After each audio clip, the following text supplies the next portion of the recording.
What have you seen change? Like, were the problems that people have today, did they exist back in the early 80s? Did they kind of exist on a smaller level, but are more now? Like, I think about migraines, right?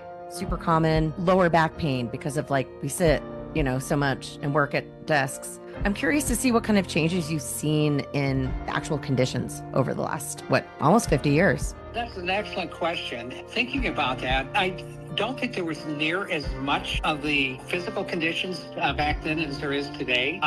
And I say that with reservation. I think a lot today has to do with environment, inflammation, foods, etc., that contribute to a lot of pain conditions today that didn't necessarily exist back then.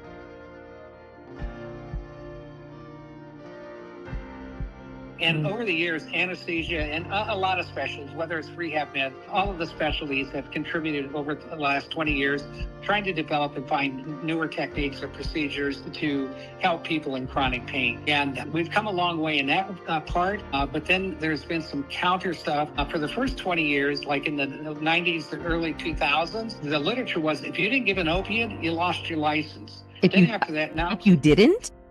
If you didn't, you were in trouble because everyone was to be on opiates. No way. Yeah, I had stacks of journals that documented all this. So then over the last 20 years, everything says, no, it's just contra. It's the opposite, saying, well, we can't because this and this. And so it's like, why is it good for 20 years and now it isn't for 20 years?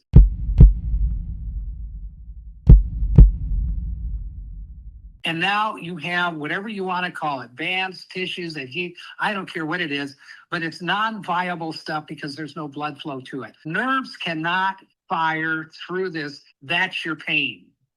So with the muscles, a lot of times when if you see people with atrophy, meaning you got something that's shriveled up, literature and science, physiology will say, it's irreversible. It's not true. The key is if you use these kind of techniques, break these tissues up, get blood flow in, it's like turning on faucets. Once you get blood flow and they fill those muscles up and there's separation, so the nerves, they get the hydration, they get the electrolytes, they can now start firing again. And it's like, not only did you put gas in the tank, but now you can turn the starter on. And that's how all this stuff works.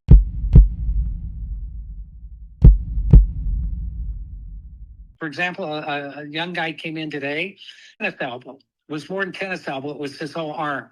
But then after I got done, he goes, oh, by the way, my orthopedist said that my C5, C6 is causing all these pains. Well, he didn't come in with that. He didn't even mention it. But as soon as his arm got done, his face lit up and he says, can you fix this up here?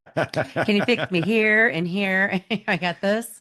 And it's always more than one thing. So what I'm saying is that even like knees and stuff like that, what I do is that I 1 out of 2, 50% of all knees, total knees, a year later, statistically still have knee pain of some sort. And my point is that the surgeons, they all do an excellent job. If there's no problem with what they did with the surgery, it's the structures that support around the knee where all the inflammation is left.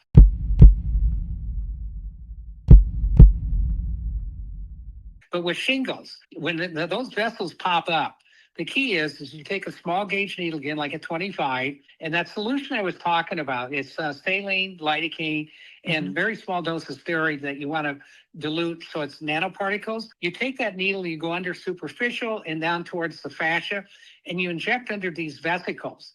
And I can promise you, and I say promise, within 48 to 72 hours, if you catch them in that 2 weeks, they will shrivel up, dry up, and shrink. And within 2 weeks, there will be no scarring, and you'll have no idea that they ever had a blister. Another caveat with that, they need to be on the antiviral medications from their primaries, whether it's an NP, PA, or their MDs or DOs. They need to get on their medications, but this will help resolve this because what happens in shingles is that those blisters, what they do is they cause scarring, and that's to the dermis and those superficial nerves.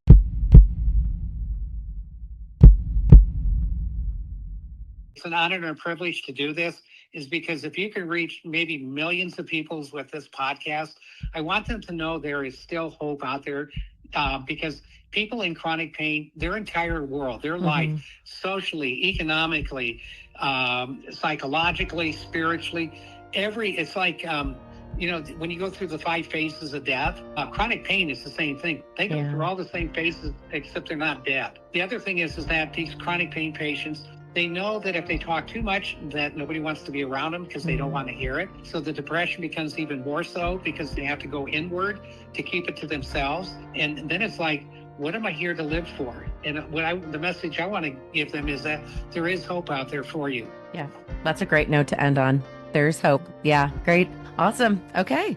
I think we're good. Michael, thank you so much.